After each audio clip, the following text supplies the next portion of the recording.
আলহামদুলিল্লাহ ওয়াহদা ওয়াসসালাতু ওয়াসসালামু আলা মান লা নাবিয়্যা বা'দা আম্মা বা'দ।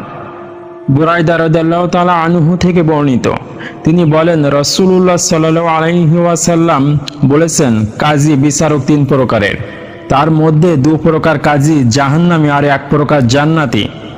যে কাজী সত্য উপলব্ধি করবে এবং সেই অনুযায়ী ফয়সালা করবে সে জান্নাতবাসী হবে, আর এক কাজী সে সত্য উপলব্ধি করবে কিন্তু সেই অনুযায়ী ফয়সালা করবে না, অন্যায়ের ভিত্তিতে ফয়সালা করবে, সে জাহান্নামী হবে। আর এক কাজী সত্য উপলব্ধি করতে পারবে না অথচ অজ্ঞতার ভিত্তিতে লোকের জন্য ফয়সালা প্রদান করবে, সে জাহান্নামী হবে। তার নীতিভ্রষ্টতা তাকে জাহান্নামে নিয়ে যাবে। বুলুগুল মারাম হাদিস নং 1383, হাদিসের মান সহিহ।